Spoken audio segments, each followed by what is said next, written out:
Eu não te amo muito, eu te amo demais, mas não está amando aquele irmão que está do lado dele, não faz questão de estar junto, senta longe, separado. Quando sai da igreja não consegue dar bom da paz do Senhor, tem medo. Então você vê que alguma coisa errada não está certo, que é o rito de comunhão com Cristo. Esse gesto simboliza a unidade e a partilha, e era uma forma de expressar a comunhão e a fé em Cristo.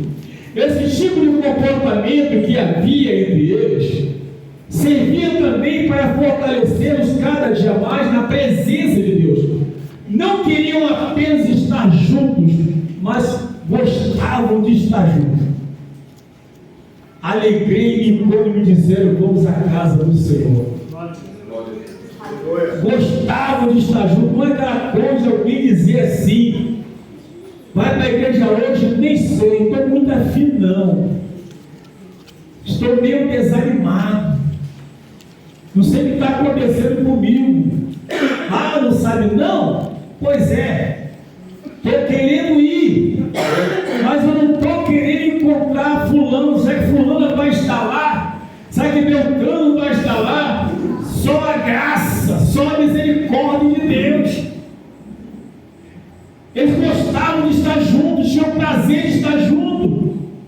Se eu não tiver prazer de estar aqui, o que eu estou fazendo aqui? Se eu não tenho prazer de estar com os irmãos, como eu posso falar que amo a Deus se eu não tenho prazer de estar com os irmãos? Quantas coisas, irmão, se perderam de lá para cá? Quantas coisas se perderam desde a época da igreja primitiva? A outra coisa entre eles que era muito importante era a chamada oração. Oração. A perseverança na oração era uma característica importante da igreja primitiva. Sim, a perseverança na oração era uma característica importante da igreja primitiva, evidenciando a dependência de Deus e o desejo de viver conforme a sua vontade. Hoje, em muitos lugares, principalmente quando se fala da Igreja Assembleia de Deus, da denominação Assembleia de Deus, todas elas praticamente têm o chamado círculo de oração. É evidente que nem todos podem estar. Aí você percebe o quê? Que às vezes vem a dirigente do círculo de oração, às vezes vem a segunda dela, às vezes, e vem um ou outro e fica 3, 4 pessoas na oração, quando tem muito. Você vai procurar ver alguma das pessoas que poderiam estar aqui estão em casa. Está em casa. Mas poderiam estar. Se essas pessoas realmente vêm para a oração, ela fica mais fortificada. Glória a Deus. Fica mais forte. Ela está na oração. Ela está fazendo parte do momento. Aí você fala: ah, mas eu tenho muito o que fazer. Muito o quê? Eu tenho que fazer isso, eu tenho que fazer aquilo. Mas peraí, gente, vamos parar um pouquinho para analisar. 2 horas só de oração. 2 horas. Não é tanta coisa assim. A pessoa vem para a oração, participa, depois vai fazer os seus afazeres, ainda sobra tempo para muita coisa. Sobra tempo. Deus vai até abençoar mais, vai acelerar. Por quê? Porque nós precisamos entender. Isso eles faziam parte, eles gostavam disso. Era uma dependência de Deus. Quem ora mostra a dependência de Deus, porque a oração é conversar com Deus. Quem ora mostra a dependência de Deus. Agora, como será que eram as orações que eles faziam? Será que eram como oramos hoje? Tipo, apenas fazendo um pedido que satisfaça as nossas vontades? Ou que resolva os nossos problemas? Porque a oração, na verdade, não é só pedir. A oração é você conversar com Deus. É você fazer um momento de consagração. É você fazer um momento de dedicação. Não é somente só ter necessidade de orar para que Deus faça a minha vontade ou resolva os meus problemas. Bom, com certeza não era esse tipo de oração, porque não havia necessidade entre eles, dividiam o que tinham, e havia preocupação com os que não tinham. Não, eles eram assim. Que oração que faziam? Não era para pedir nada para Deus, porque o que tinha era dividir, era repartir, fingiam. Então não era falta de nada. Então a pergunta: que tipo de oração que eles faziam? Com aquele sistema de assistência e amor, não sentiam necessidade de incomodarem a Deus com pedidos baseados em sua necessidade. Será que no dia de hoje conseguimos orar como oravam? Será que conseguimos orar como eles oravam? Porque, queridos irmãos, os crentes de hoje, quanto mais tem, mais eles pedem. Se ele tem um carro, já ora para Deus dar um carro melhor, um carro novo. Se ele tem uma casa, tem filho, já ora para Deus dar mais casa para deixar para os filhos. Se ele está empregado, ganhando dinheiro, que é o salário dele, ele é Deus, abre outra porta para eu ganhar mais dinheiro. Porque esse Deus todo nos está dando, e assim vai. Não é aquela oração de você levar pelo menos 20 minutos e só glorificando o nome do Senhor, só exaltando o nome do Senhor, só bendizendo o nome do Senhor. Saiba de uma coisa: quando você cria um compromisso diário de louvar e glorificar o nome do Senhor, é trabalhar em favor da obra dele, com tremenda dedicação. Aquilo que você precisa, ele vai entrar com providência sem você pedir. Pode ter certeza disso. Ele vai entrar com providência. Você mesmo espera alguém estar batendo a tua porta. Deus mandou eu vir aqui. Se já alguém falou que assim, mandou mensagem para mim dizendo: ô pastor Leste, me manda seu Pix. Eu não vou nem perguntar para quê. Já vou mandar. Não vou nem dizer o que aconteceu. Olha minha cara de sorriso. Não precisei de nada. Aleluia. Outro dia alguém mandou mensagem para mim no Pix. O que houve? Olha, falou do Pix que vou mandar um negócio aí. Aí mandou, eu falei: meu Deus do céu. Quando eu olhei na conta, eu falei: que isso? Ai, Jesus, passa lá em casa. Que é isso que está acontecendo? Queridos irmãos, porque quando você se dedica, quando você leva tempo exaltando e glorificando o nome do Senhor, e não ficando apenas pede, Deus entra com providência aquilo que você precisa, e muito mais do que você espera. A vida deles era de glorificar o nome do Senhor. Outra coisa que acontecia: havia temor e milagres. O temor a Deus e a realização de milagres pelos apóstolos eram sinais da presença e do poder do poder do Senhor na igreja, fortalecendo a fé dos crentes. Ou seja, havia primeiro temor. Através do temor a Deus, na verdade, havia milagres. Isso mostrava o que? Deus entre eles, e fortalecia a fé. pessoas estão com a fé enfraquecida, porque não sentem mais a presença de Deus, não vê mais milagres acontecerem. Sabe por quê? Porque falta temor. Tem o temor, é sinal de que Deus opera. Em Provérbios 9:10 diz que o temor do Senhor é o princípio da sabedoria. Isso significa que os cristãos da época da igreja primitiva, primeira coisa, reverenciavam o Senhor, respeitavam o Senhor, andavam na presença do Senhor, faziam a vontade do Senhor. É assim que acontecia com eles. Reverência, respeito, andavam na presença e faziam a vontade. Isso aí mostrava o quê? Que havia temor. E com isso, em face a tudo isso, havia o quê? Milagres reais. O temor do Senhor era o ponto de partida para a verdadeira sabedoria até no pedir.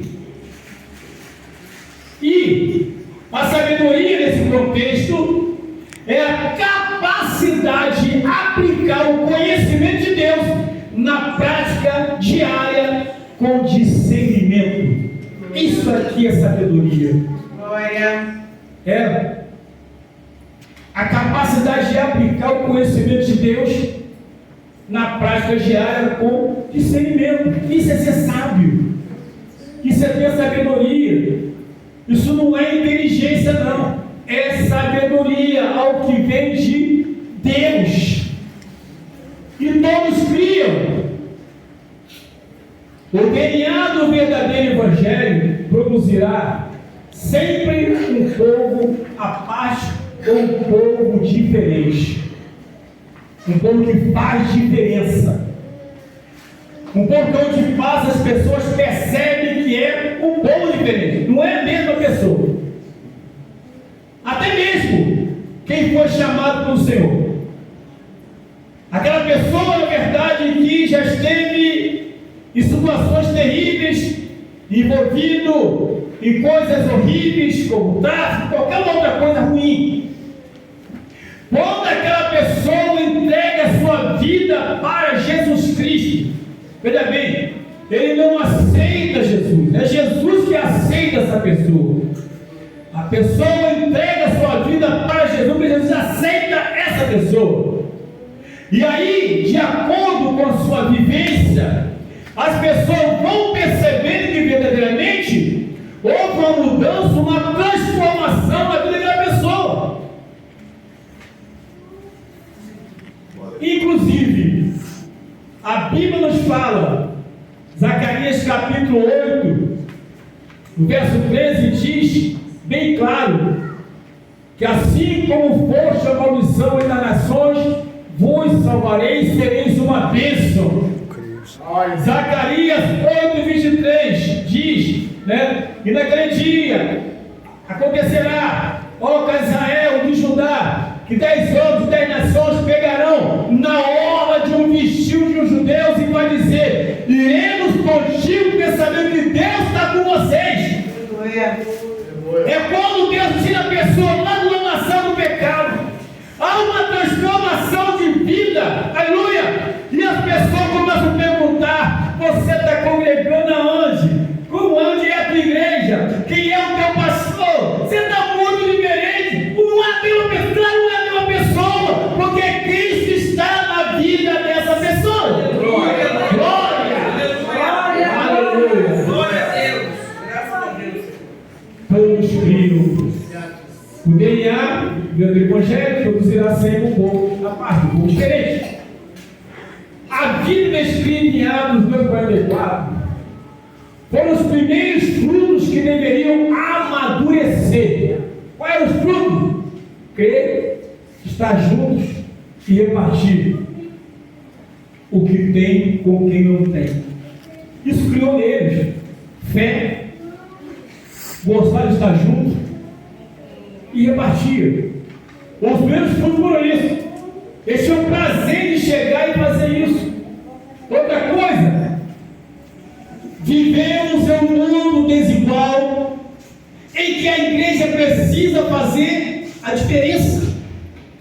Na época, o comportamento dos cristãos fazia diferença em meio a uma sociedade que não respeitava os menos favorecidos e necessitados. Ou seja, esse estar junto, esse crer, esse repartir, passou a existir depois da conversão. Ah, mas eu me converti, eu estou vivendo isso, eu quero estar junto, eu creio, eu reparto aquilo que eu tenho, quem não tem. Ah, meu Deus! Mas eu digo que sou cristão. Às vezes eu boto até uma mitra na testa, cristão. Já viu aquela pessoa que pega um carro e bota assim, a serviço de Jesus, a serviço de Deus? Não dá uma carona para ninguém. É por isso que eu não boto adesivo no carro. Não tem problema. Entendeu? Vivemos assim. Na época era diferente.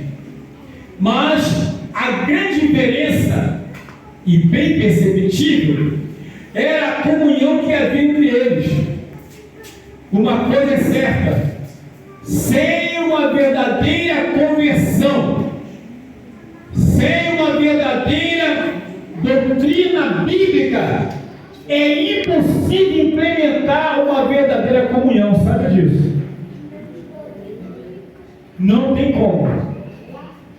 Pode fazer o que for, pular, sambar, gritar, dar salto mortal, plantar bananeira, subir o fundo, descer monte por vale, virar noite de vigília. Querido, se não tiver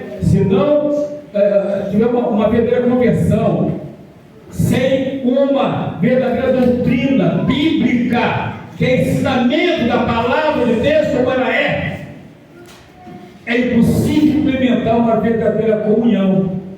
Eles aprenderam isso.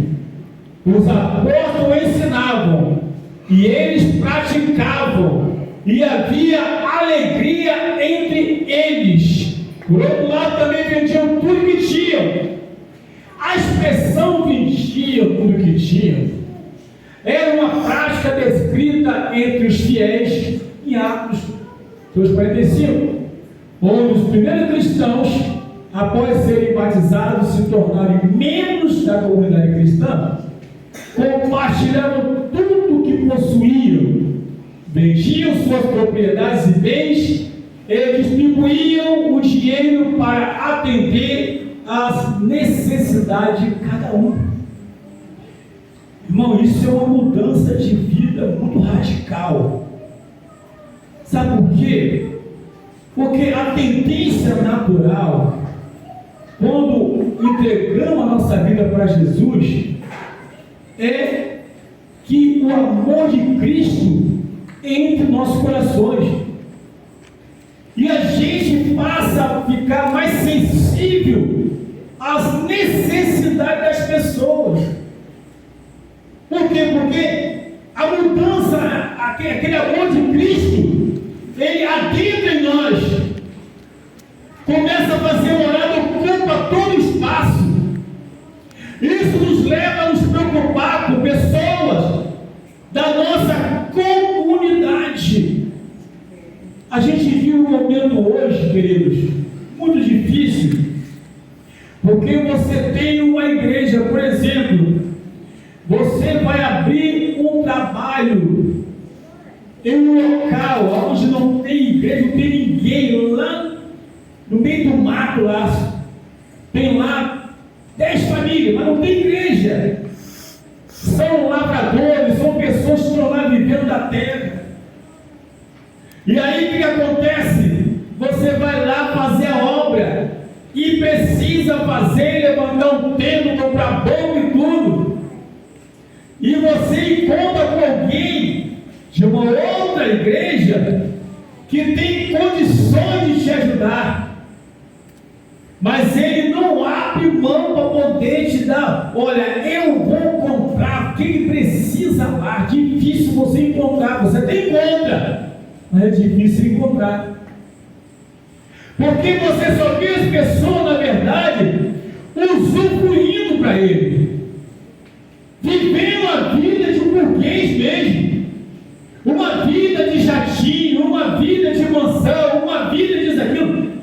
Ele está curtindo a vida dele, mas ele não quer saber de repartir aquilo em prol da obra de Deus. Em prol da obra, você não, muito difícil encontrar. E esse povo